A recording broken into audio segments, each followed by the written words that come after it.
Hey,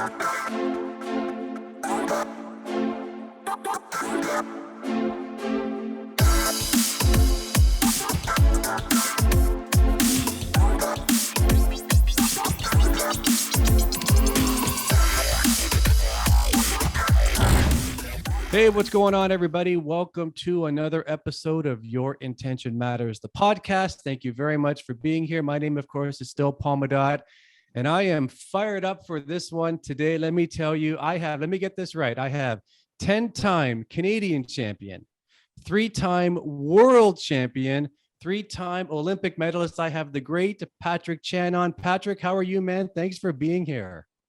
I'm good, Paul. Thanks for having me. I appreciate it. Listen, how are things out west? And let's get into it.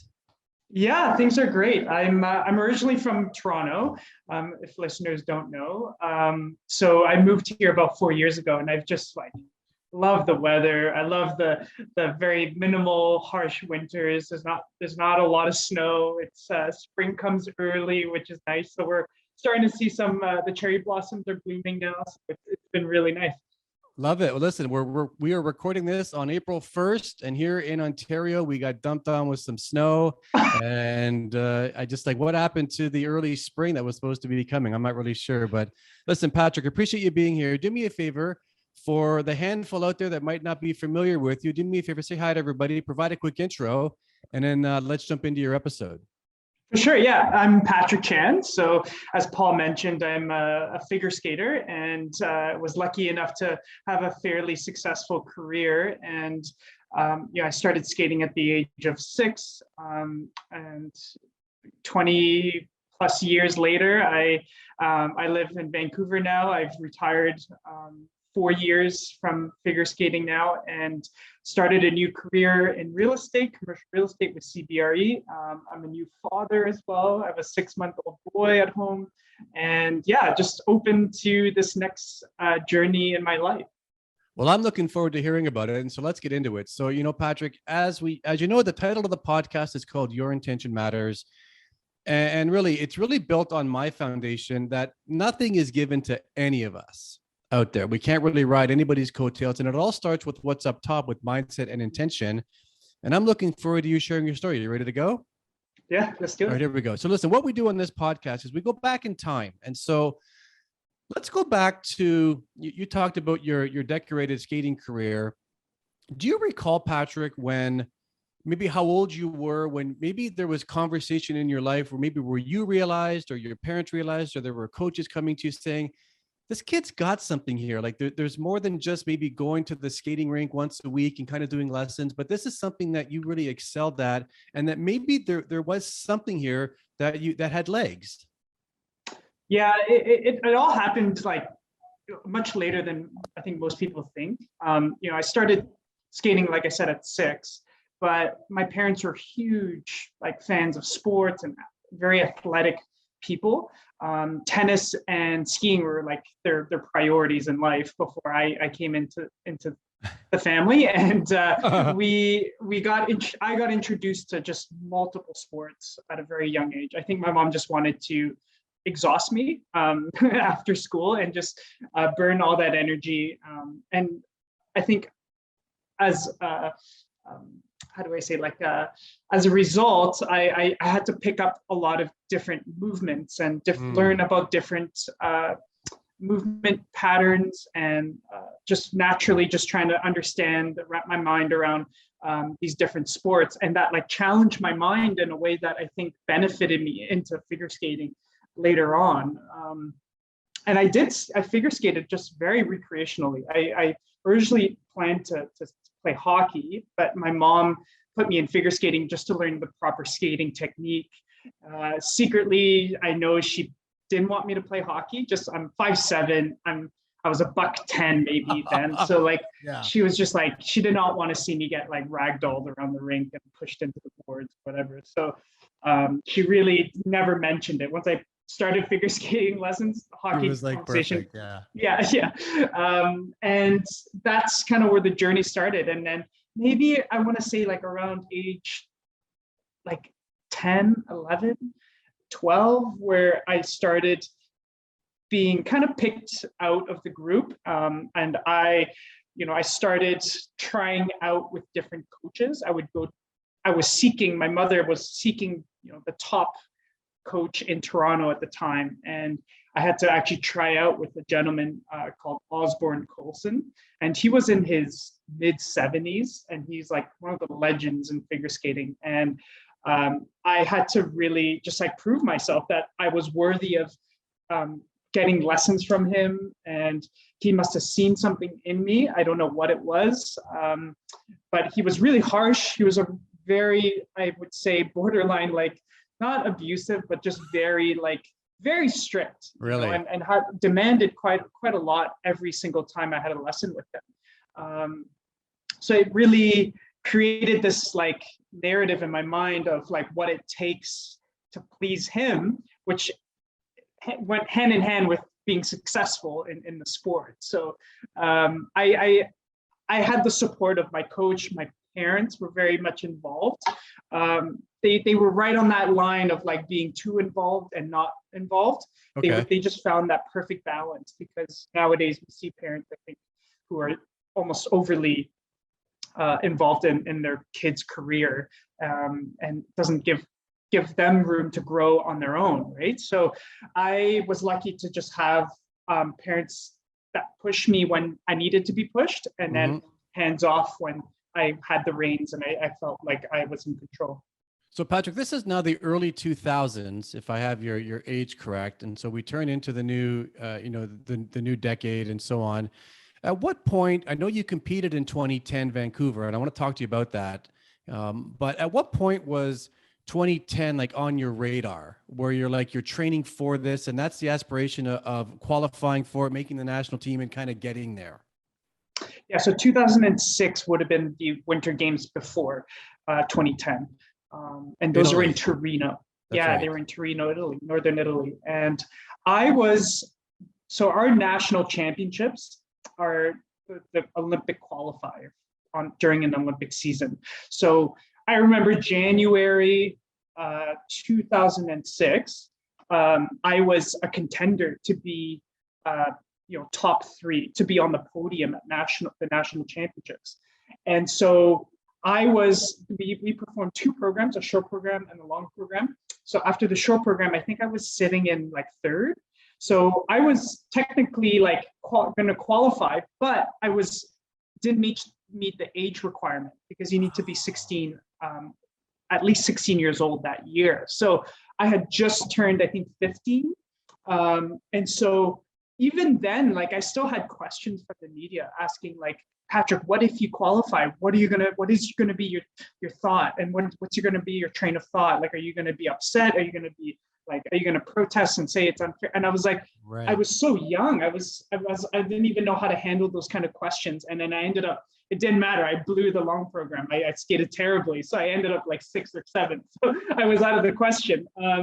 And that was the first time I was introduced to the Olympic Games. Like, I really I watched it on TV. I remember watching Elvis Stoico at the Nagano Olympics in '98. I remember watching that.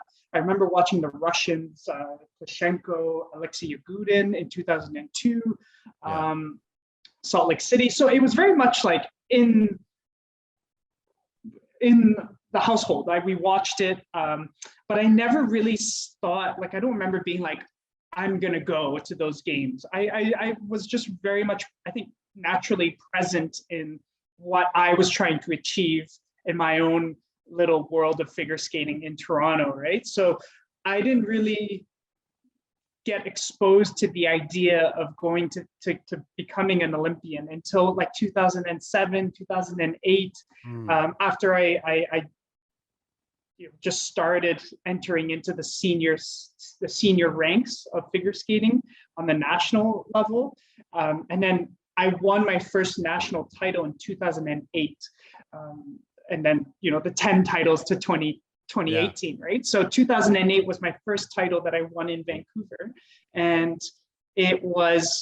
that was like, okay, 2010 is coming up. I'll be 19 years old. I've got this momentum building. And so that's really like post Torino Olympics. It was when I really just started realizing that I could go to the Olympic Games. You know, I love how in the figure skating sport, 17, 18 years old is considered the senior level of the sport. You're still a teenager, but you're now in the seniors and you can qualify. So, all right. So you're on the cusp of technically qualifying for Turin, but you couldn't go anyways because of a technicality. And so the fact that you didn't finish top three at the time, was that devastating to you? Was it like, okay, I couldn't have gone anyways? Or like, how did you handle like even not being not even putting yourself on the spot for the dialogue that maybe he should be going and why isn't he, et cetera, with what you said around a bad skate in the final long run, the long program? Yeah, I was honestly more disappointed with the bad program, like the bad long program I performed the day after. I felt embarrassed, I felt like they were pumping me up and then I didn't even have questions. I wasn't even in the press conference after. So it was just like, I fell victim to, the harshness of the media in sports. Canadian media is very pacifist. Like they're very nice compared to like American media. They don't necessarily ask those tough questions. However, I was still exposed to it because just people's curiosity. And I was just ended up being the one, like I ended up being disappointed in my performance by myself. And that was probably the first time I experienced like the mental challenges of being a high level amateur athlete, a professional athlete. And so that's kind of what I remember. And it was the first time I realized that I had the first taste of pressure of like what it takes to be at the top and stay at the top. And I was just so absorbing everything. I was 15 years old. Like I don't know what could have prepared me for that, other than like baptism by fire. And that was an example. That was the first really test of, hey, this is what you've got to look forward to. And then it becomes a reoccurring theme, the whole mental challenge of being an athlete and competing at that level. Patrick, I want to chat with you about the years 06 to 10. I want to talk to you about Vancouver, but I want to talk to you about going into that. What can you tell me and us, the people that are listening, like what were those 4 years like for you? Like, were you able to go to a regular high school? Were you on the ice like 6 hours a day? Like what was your teens like? Yeah, I was lucky enough to continue to attend high school, like a regular public high school. It was a French Francophone high school in Toronto called Etienne Brûlé. And I was so lucky, like literally all the stars aligned because I had a great principal, a great counselor who worked with me to find a schedule that allowed me to have a normal school life, as well as getting the training I needed to be doing to reach my dreams. And so, yeah, I attended high school. I graduated from high school just like everybody else. I just had to do one extra, like a grade 13. This was after grade 13 was removed. Yeah. So I just ended up doing my own version of it because I was skipping. I had 4 periods in the day and I would skip my last period to go to the rink, which was 5 minutes away. I could rollerblade there. And then I started my training at like I think it was like 1:45 p.m. until all the way till like 6-7 p.m. Right. And that's how I found that balance. What was it like when you actually qualified for Vancouver? Oh my God. It was, it's like your birthday. It just feels like it's in Canada. It's your home country. You're on the team, like prime time. Like, was that like just like ecstatic? Yes. I luckily I didn't understand until after those games, after like honestly until the end of my career, did I realize how special 2010 was and having a home games, like how rare that is to have for everything to work out timing wise. It was amazing just to give. It feels like the Masters when they give you the green jacket. It felt like that. They put the Canada jacket, the HBC Canada jacket, and I just felt like, wow, I've achieved a big milestone. But then that was just the beginning of the journey. You know, Patrick, I know you know my wife a little bit, and with the Olympics is a big thing in our household. Every 4 years, summer or winter, I'm glued for those 2.5 weeks, and I'm just enamored by what happens. In 2010, I remember very well. I was living in Calgary at the time. My brother was living on Vancouver Island at the time, and we both came back to Toronto for Christmas. And he approached me and he says, "Hey, what you want to go to Vancouver in February? Like, let's go. Maybe we can get tickets for something and like fly over. I'll take the boat over and like we should go. Like it's here. We're not going to get a chance to experience the Olympics in our home country. Like at this point in our life, if it happens again, we might be in our 50s or 60s. It might be different, right?" So we did, and so we ended up going to a Team Canada versus Switzerland hockey game. We stayed about 3 or 4 days in Vancouver, and that experience in Vancouver was just ridiculously fun. The buzz in the city, the feeling, and the net result that Canada achieved 10 gold medals. Just the overall experience was just amazing. And that's a guy, me, who's just watching it on the clicker. I mean, here you are competing like behind the firewall. And so tell me, did you go into Vancouver with every athlete probably says they go in to win, but did you go in with aspirations of podium? Were you just happy to compete? And like, tell me going in, what was your mindset going into Vancouver? Oh, I wanted to win a medal. Like, it would be crazy not to dream about that, like standing on the podium at a home games. Like, but it ended up being like kind of my downfall. Again, going back to like the mental, the psychological challenge of competing at the Olympic Games. I was 19 years old, and at 19, you think you know everything. You're at the best. I thought I was gonna crush it, and I thought I was gonna like be standing on the number one spot. And I finished fifth, and I was just it's so interesting. Like, yes, you had your experience, and I wish I had brought that along a little more, because looking back at that experience, I was so like obsessed with like what I ate in the morning, what I ate for lunch, how long did I sleep, what did I do the day before? Did it affect how I felt the next day? Like, so fine, like looking at everything with a microscope, as opposed to just like taking a deep breath and like opening my eyes and just being like, you know what? I don't care where I finish. I'm so happy to be here. Especially my first games, right? Like that's like the least amount of pressure as a rookie. You're just like, I just want to compete. And like, if I fall on every jump, that's okay. I'm still an Olympian, right? But for me, it wasn't enough. And I was so nervous, like to the point where you're like stiff. Like I was stiff because I was so like, I wanted everything to be so perfect that it actually paralyzed me. And I didn't have, and any great athlete knows when you're in the zone, like when you're firing on all cylinders, you're nailing your performance, you're actually like really relaxed, and you can't even remember what you're thinking. You're not thinking of anything. You're really in like the twilight zone of just like, you're like in this flow state of just like the muscle memory just kicking in and your brain is shut off. So I didn't hit that. I was so looking at the details that I didn't allow myself to get into that twilight zone, or the zone of feeling just in sync and at one with the universe kind of thing. Because I was just so distracted by my own expectations. And it was just, I just looking back at that experience, I feel a little bit of disappointment that I just didn't allow myself to enjoy it. A home games as a 19-year-old, because again, this is just the beginning of a very long Olympic journey, and it only got more and more serious as I got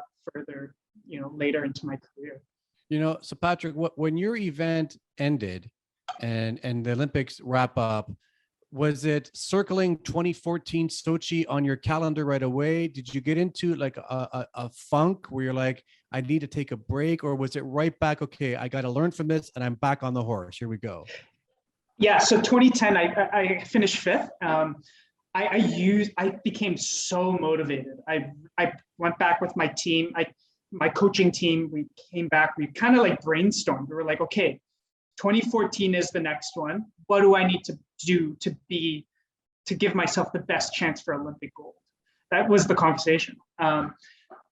Funny enough, 2014 was when I was, after 2014 Olympics, that's when I was really like down in the dumps, and I ended up taking a season off because I was so like burnt out and frustrated with the result. But 2010 was like the catalyst, and my career really took off. And that's where I won those 3 world titles, 2011, 2012, 2013, 3 years in a row of being at the very top. Because the Vancouver Olympics, I was like, I don't want to be that scared little meek 19-year-old competitor anymore. I want to dominate this sport. And that's where I went back to the drawing board, and with my coaching team, we set out a plan, a 3-4 year plan of just like, what do we need to do, like technically, to be top at the very top, and what are the steps that need to happen, and the technical, that extra tool in my toolbox that I ended up getting, or I challenged myself to get, was the quadruple jump, famous quad, that's only so few at the time were doing. So few of us can do it, right? But so few of us can do it. I know. I mean, now it's so prolific. If you're watching figure skating nowadays, you got the 15-year-old Russian girls doing quads now. So exactly. It's just evolution of sport. But at the time, it was the Olympic champion. It was the unicorn. Yeah, sure. Exactly. Like only Elvis Stoico, Kurt Browning did it. It was very rare. And even the 2010 Olympic champion, Evan Lester from the US, he won the Olympics without a quad. And that was a big topic at the time. And so that was the holy grail of like, I need to get the quad into my toolbox, and I will be able to dominate kind of with that superpower. So that's where I left off after the 2010 games. Patrick, let's talk about 11, 12, and 13, because as you just mentioned, you achieved world #1 ranking and status like for 3 years in a row. And what I'd love to know is, when you achieved world #1 back in 11, was there a sense of relief? Was there a sense of this is exactly the way it was supposed to happen, like celebrating but not celebrating because I was supposed to do this anyways? And what was it like for you when you actually achieved like world #1 and you're the world champion? I felt like Tiger Woods, like Roger Federer. I felt like the best. I felt like really like I was at the top, at the peak of my game. Actually, that year was when the tsunami hit in Japan. So the World Championships were supposed to be in Japan, and the tsunami hit. They had the whole nuclear power plant disaster, so they canceled it, and there was no discussion about where it was going to be rescheduled. And then we were waiting for 2 weeks. We didn't know where we were going to go, if there was even going to be a World Championships held. So I had to be in this limbo. And luckily, again, my coaching team was right on top of it. They're like, let's just keep going as planned. Let's just pretend, the World Championships are in 3 weeks. And they got rescheduled to in Moscow in Russia. And that's where I had the skate of my life. Like I skated, I remember stepping on the ice and being like, I got this. And that is a rare feeling, especially in figure skating, because you're not like there with the team, right? It's very much you and your own ego. Like you gotta really pump yourself up all on your own. There's no one to help you. You're the one running the race. So I've never felt so confident stepping on the ice and being like, let's get this job done. And I almost stepped on the ice knowing I was going to win the World Championships. Right? Now again, I wasn't able to repeat it consistently. That's the beauty of sport. It's sometimes out of your control. But that was the 2011, my first World Championships, still sticks in my mind as like, that was like the greatest Patrick Chan of my career. Patrick, tell me this. I think the answer is no, but I guess, no, forgive me. I guess I was going to ask you, when you're at this level, I mean, is like, how do you even earn? Like, how do you live? I mean, is it all sponsorships? Are you able to work a job, or are you on the ice all day? Like what is your life like? Because people see you 8 o'clock at night when prime time comes on and they see you, but most people would have no idea what you're doing to prepare for that big moment. I have no clue what you would do in that time. Are you on the ice all the time? Yeah, yeah. Yes. Like Okay. It's your job. It is. Yeah, it Yes. becomes your full-time job. Like I finished high school by this point, right? So I wasn't going to school. I was fully engaged in training, like starting 9 a.m. every day in the gym to warm up, to get on the ice, then come afternoon back in the gym, and then recovery and so on, right? Repeat. Wow. So yeah, it's very common that like a lot of amateur athletes, like nowadays amateur athletes, after 2010, we've become a lot more like, we've gained a lot more support after the 2010, especially as Canadian athletes, because I think something about the Vancouver Games just like pumped a lot of pride in Canadian sport. So back then though, it was really hard. Like the sponsors weren't always there. Like your funding from the government slash NSO was fairly like enough to cover your rent. Like they're not enough to cover for food, and you got to eat healthy, right? Like to operate at the highest level, you need to have the best training, the best trainer, the best whatever, everything, and then you need to eat good, organic, wholesome food.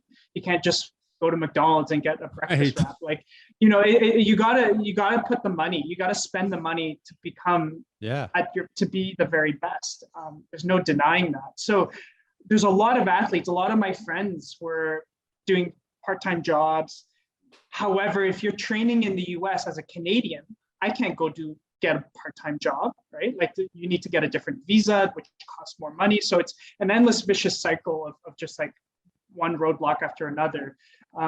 My parents, again, my mom was fully devoted to managing my career at this point. So she, thank goodness for like the Chinese community. And this is where like, this is another part of the story of just like the community that just comes in and supports you. Yeah. I had, my mom was enlisting my uncles all over like Canada, Toronto, Vancouver, even like Hong Kong. Like we all came together to create these like silent auctions, and we had these events where we would have big dinner events with like tables and like this is all like just my parents and my uncles, my family, just organizing all of this, asking one friend asking another friend, and we would like auction off tables or auction items and raised money so that I could get the best training. I could go abroad and get different types of coaching from some of the elite coaches around the world. And that allowed me the freedom to not get on the ice and be like, oh my God, I got to win this competition to get the prize money to pay for my next like bill, right? Like it really takes a village to give yourself the best opportunity and the most like stress-free journey in sport, because we're not all so lucky. Patrick, Canada and the US, very similar lifestyles and cultures and outlook on the world, but we are, two different countries, and there are some key differences. Was the move to the US an adjustment for you, living full time there and working and training there, versus had you done it in Vancouver or Calgary or Toronto, do you think? Yeah. So I finished high school. My mom, right away, we packed our bags, went to Florida. Okay? There was a famous coach there, Don Laws, who taught Scott Hamilton, who's an Olympic champion, American Olympic champion. So I went to see the best coach, and Florida is not the best place to live, for figure skater. Like there's no other figure skaters around. Like you tell someone what you're doing and you say, I'm a figure skater. They're like, what is that? Like, I don't even know, you're a skateboarder? Is that what you mean? And so there's really a disconnect there. And that really ended up eating away at my morale. Like I just really, 2 years in, I was burnt out so quickly. I was training by myself. You think private rink, like private ice is awesome. But after a while, you're just like, I need motivation. I need a skating competitive environment. And then from there, I moved to Colorado, which I trained at the US Olympic Center for figure skaters. So that was amazing. And that's where 2011, 2012, that's where that was happening. And then I later on moved to Michigan. But yeah, it's just a whole different mentality. Like everything's more expensive. At times, like coaching is really expensive. Cost of living is a bit less. But it's also just like the ideologies and the You're not home. you're not home. Yeah, exactly. Like 7 years in, I was like, I need to get home. Like I'm going to lose my mind. Like living in the US is it's different. People are different. There's some very, very nice people, some amazing people that I've met along my journey, but there's just nothing like Canada. I didn't feel settled, or I never felt like my apartment was my home. I just felt like I was a visitor. Yeah, I can appreciate that. I mean, as a guy who's never lived in the US but travels there a fair amount for work, it's always, I get it. So Patrick, here's my question for you. If you think about the 11, 12, 13 stretch, harder to get to world number one or harder to stay there? Way harder to stay there. Yeah. Because, the minute you're number one, you got a big fat target on your back. Like everybody's looking at what you're doing and how they can be better and how they can kind of dethrone you. So yeah, that was 2011 was like the peak, like I said. And then every year after that was like slowly just a little bit harder and harder and harder, because you're not only fighting your competitors and what they're trying to come up with to beat you, but you're also fighting against like your own motivation, right? You lose that little, like that hunger. You don't have that same eagerness or that same hunger to be number one when you're already there, right? So I found that was the most challenging part of my career, was maintaining that quality and trying to motivate myself to continue to push myself to learn maybe another quad, or change my choreography or my performance. You're so blind when you're at the very top, because there's no one in front of you to kind of guide you in terms of like the evolution of the sport. But on the other hand, like all my competitors behind me I was kind of forging the path of like, okay, what does it take to dethrone this world champion? And that came in the form of landing or attempting more quads. And now, like back then, just for reference, like back then I was doing 1 quad in the short program, 2 quads in the long program. Now you see men doing 2 quads in the short program, 5, 6 quads in the long program. Yeah. So there was a huge jump, and that just happened in like less than 10 years. Yeah, unbelievable. Yeah, and that came full force right on my face in 2014 at those games in Sochi. So you go to Sochi. Gold or bust, was that the mindset going into it? It must have been, if that was the case going into 2020. So you've got this aspiration that I'm gonna win gold. If I remember your final routine, was it the second or the third jump where there was a stumble? Yeah. Was it okay? So I want to ask you about this. Not so much about the stumble. Thanks for reminding me. But I want to talk to you about this because it's about intention. When that happens to you in the moment, tell me, man, how do you keep going? And like in the rest of your routine, are you trying to add another jump in there to make up for that? Is it just business as usual and you're in the moment? Like, how do you battle that? Because I just got to know. Yeah, you give yourself like 1 second to just like, you have a flash of maybe a thought of like, oh, I blew it, or oh, like here we go, like now it's an upward battle. Like, yeah, I've never seen such a roller coaster, or I've never experienced such a roller coaster of emotions in 1 second. Like you go, like, oh my God, this is horrible. And then you're like, it's okay. Like you got this, you got a whole program ahead of you. You still have 4 more jumps ahead of you that you can manage to maybe add another jump that you missed. Now the new judging system has made it much more difficult. Like Kurt Browning, Elvis Stoico era skating is, you could throw an extra jump to try and make up points. Now it's become a lot more numerical, a lot more mathematical. So there's certain rules that don't allow you to just throw another quad or another triple somewhere.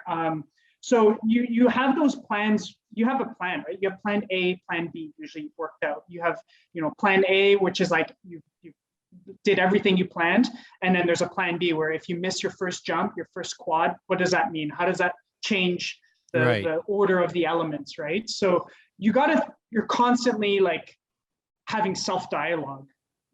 You're pumping yourself up, you're calming yourself down, you're talking about your breath, or you're talking about a technical key point that you need to think about for the next jump. So it's a constant battle, a physical battle, but mostly a mental battle, because you're going to be thrown. You're never going to have the perfect skate. You're never going to feel perfect at competition. You may feel like after, on a Friday training session at the end of the week, you might feel really sharp and on point, but come competition, there's so many variables. You got distraction from the media, different lighting, different ice, audience could be booing you, right? Like, who knows? Like, there's all these variables that you can't control. So you got to be able to quickly calm yourself down when you make a mistake, to just go back into your dialogue, your self-dialogue. Patrick, when I think about medals and winning and placing, I think of second as winning the silver, not losing the gold, as a person who just has such an appreciation for what athletes do. It doesn't matter what sport it is. But you mentioned earlier in the conversation that after Sochi, you went into a bit of a funk. And so did you at the time have this feeling of I lost gold versus winning silver? Absolutely. Okay. Absolutely. Do you still feel that way today? No. Oh my God, no. Okay. It took a long time, right? So what happened after Sochi then? Like, how long did it take? What'd you do? And just talk to me about, how you got through after 14. If that's your mindset of I lost gold versus I won silver, I can't believe this. I was so resentful. I was just resenting everybody at sport. I was sick of everyone. Like, I just felt like I was, like it was unfair, like the universe was against me. That's what it felt like. It's crazy, but when you're training your whole life for those 4 minutes, and 4 minutes, that's right. Yeah, it makes you go crazy. And I just was like, I'm so sick of this. I'm so mad at everyone. I can't compete again for another season. I need a break. And unfortunately, I think in hindsight, I think I wish I had stuck with it. I wish I had, grinded through that pain of just that disappointment instead of running away from it. Because after I took that year off, I was always a step behind everybody else. I was a step behind all those guys that were now doing 4, 5 quads, changing the sport, evolving with the sport. I took that year off, and I was just like, it was a catch-up game. After that moment, it was always a catch-up for me, and always a step behind everybody else. So it took me a long time. It took me 3 years at least to just wrap my head around, the medal being on a silver platter, and I took the platter instead of the medal, Right, and right. It really takes over your whole life, unfortunately. And I luckily had the right people to help me just get through it. My wife being one of those people who I hadn't met at the time, but she was part of that journey. It's a constant, just like mental health, you got to work at it. It's not just a quick fix, right? It's not just a key word that makes you feel better. It's a constant journey and homework, almost like work. You're working on yourself, on your own mental health, to have the proper dialogue when you do get into that negative stream of thoughts of like, I'm no good, Right. I can't compete, I've let myself get distracted. You can just go down the rabbit hole. But I know the conversation, my wife and I have this conversation all the time, that you gotta just understand, and this is, again, I wish I knew this back in 2010, that a gold medal, whether you win it in Vancouver or you win it anywhere else, like there's no difference. It doesn't matter. It's just a piece of metal. Like that. It's, my Olympic gold medal is sitting in a box in a closet. Like it doesn't define you. It doesn't define your life. Your life is such a small part of your life that you have so much ahead of you. And if anything, I think it teaches you bigger lessons than an Olympic gold medalist, because you're when you're at the very top, people say sweet things to you. You hear these great things. You don't really hear the real. You're not really critical of yourself because you're just riding on this high. Whereas when you have a disappointment, that's your moment to overcome and learn and evolve as a human being and mature. But it's taken time. You just got to wait and work on it and be patient and surround yourself with the right people to help you overcome that. Well, I appreciate you being so transparent with what was life like for you after Sochi. And so you got your gold medal in 2018. You were able to get to the top of the podium. When did you make the decision to compete to get to that level? Oh, this is a good story. Yeah, so 2018 was, I almost didn't go. Really? Oh my God, I was so burnt out. I was like again, you got to understand, like I was an individual skater. I was a men's single skater. In my mind, I had to win gold as an individual skater. I didn't see any other option. I didn't care. I was, just obsessed with just winning that, it's a Canadian curse. No Canadian man has ever won Olympic gold, right? Elvis Stoico got silver. That's right. Kurt Browning missed the podium. Brian Orser got silver. So it was just like, it was so much pressure, and that had to be my destiny. That's kind of what I had planted in my mind. So I going into 2018, I was like, what's the point of me going to the games when I know I will finish no better than top 6? I won't break that top 6 barrier because everybody else is, again, one step ahead of me because I took that year off. So I was like, I'm ready to retire. I'm ready to move on into my next journey in my life. So what's the point? So the qualifiers are in January of 2018 here in Vancouver. And I'm just like, October 2017, I'm like sitting back, drinking a beer. I don't have a care in the world. I'm not training. I ready to just pack my bags and leave the sport. And all my teammates, like Scott Moyer, Eric Radford, they're calling me. My NSO's calling me, like, what are you doing? How are you doing? Are you okay? What do you need? Yeah, I'm doing great. I was like, guys, like, leave me alone. This is over, and it came down to like 3-4 weeks before the national championships, the Olympic qualifier. And I was like, my phone's ringing off the hook. And I'm just like, you know what? I said, yes, I'm going to do it. But in my mind, I'm still saying no. But I was just, again, I'm so spoiled. Like I had the right people. Yeah. The NSO, like Skate Canada they were like, we'll do whatever it takes. We'll get the right team for you, the off-ice trainers, a plan, like a strategy plan to help you train, to make it like achieve, like it was just such a mental hurdle and physical hurdle that I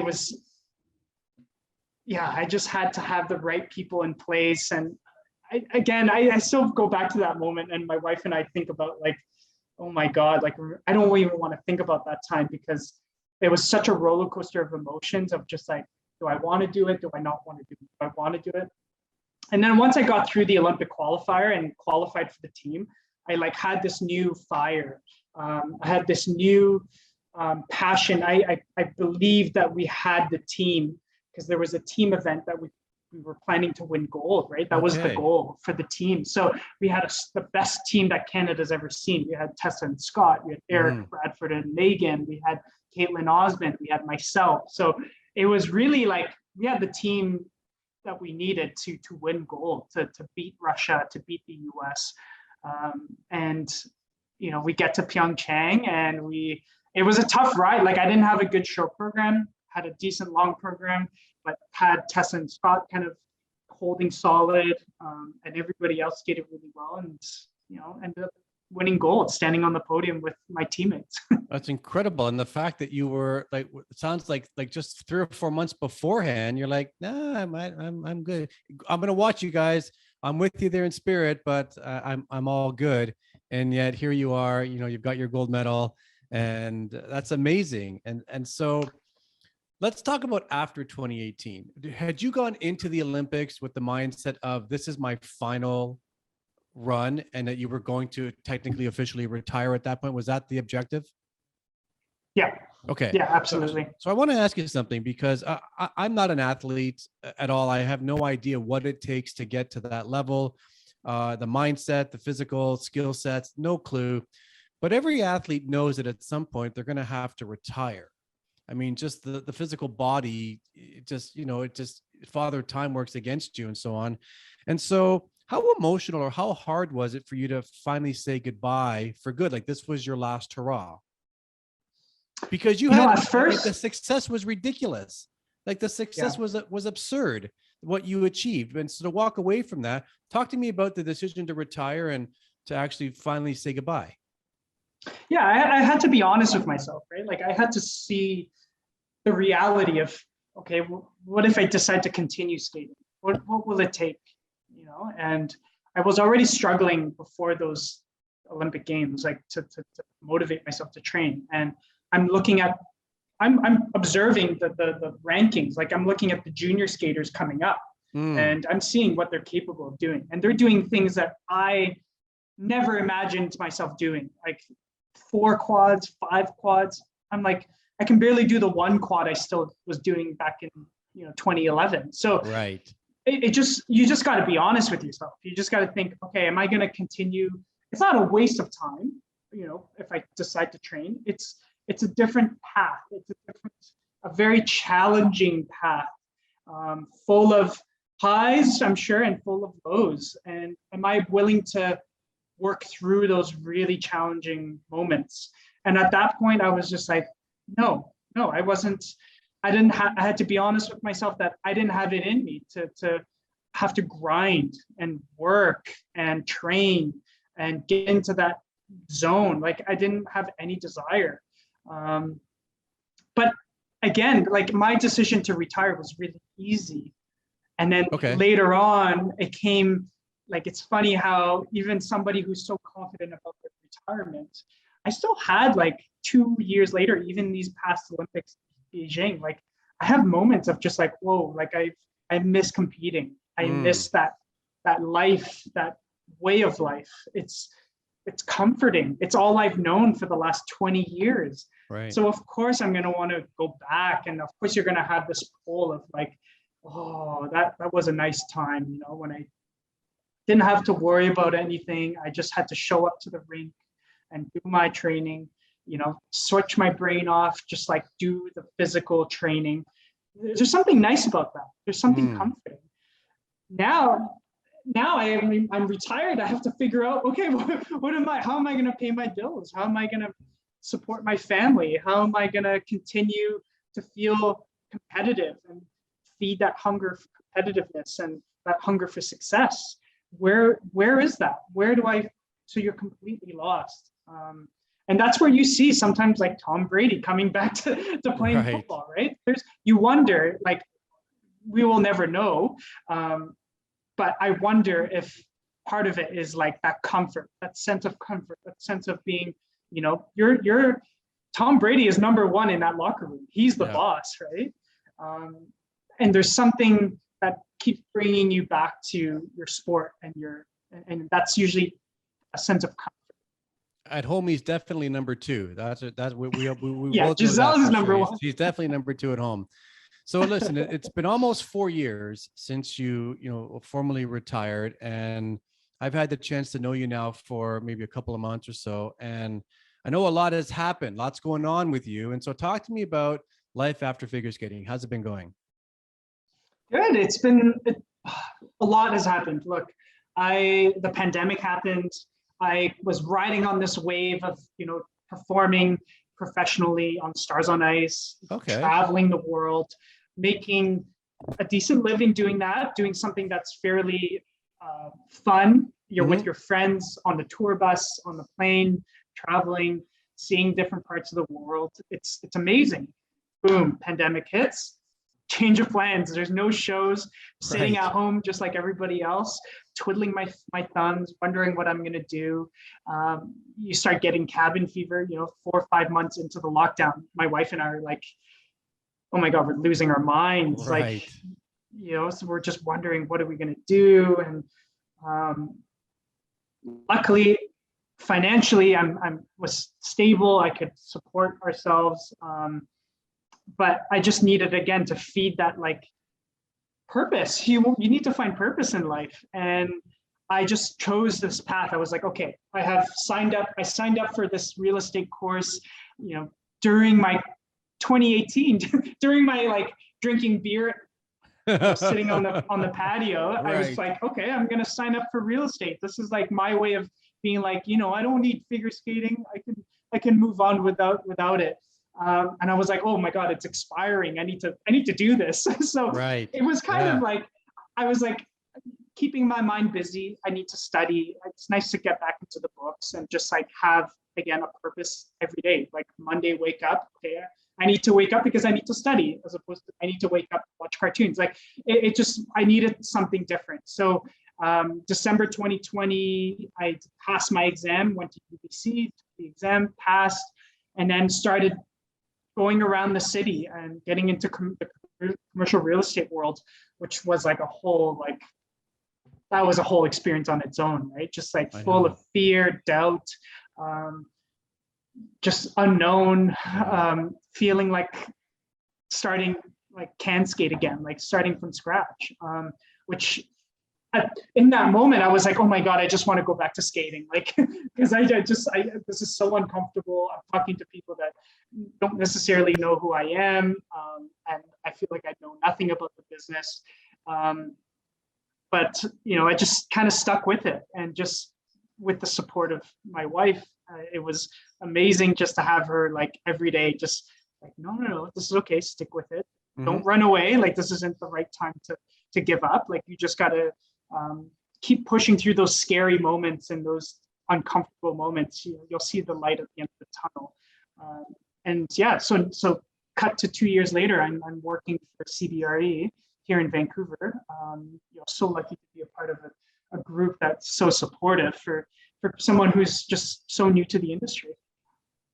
And here you are, married, a new father, 6 months. And so it's amazing, what life is like after skating, because I know it wasn't the easiest of transitions, and the athlete in you was always going to be there. The competitiveness is always going to be there in you. And I know that while I've never sold commercial real estate, I have enough experience working with colleagues like yourself and other brokers across Canada and the US, is that if you want a competitive industry, you found one. That is for sure, man. That is for sure. And so Patrick, it's been a lot of fun having you on the podcast. I say that sincerely. It's been great, hearing, more than what's just put in the public domain about your career. And I appreciate you sharing it. I want to get this right. I want to close here with this. Just give me a second. I'm looking at your Wikipedia page. Just the fact that you have a Wikipedia page, to me, it's pretty cool in itself, right? So here's what it says. It says, during his 15-year competing career, Patrick has won more than 30 titles and medals of ISU competitions, including 3 Olympic medals. He announced the end of his career on April 16th, 2018. Patrick Chan is considered by many to be one of the greatest Canadian male figure skaters of all time. So Patrick, thank you so much for being here. Congratulations on everything you've been able to create up until this point. You achieved huge success in figure skating. There is no reason why, I know this, that you won't achieve massive success in your next venture. So thanks for being here, man. Oh, thanks, Paul. Appreciate you wanting to hear my story. You bet. All right, everybody, let's wrap it up right now. Remember, your intention matters. Why? Because I promise you, that's the result you'll tend to get. We're out of here. We'll do it again next week. And for Patrick, let's go Leafs.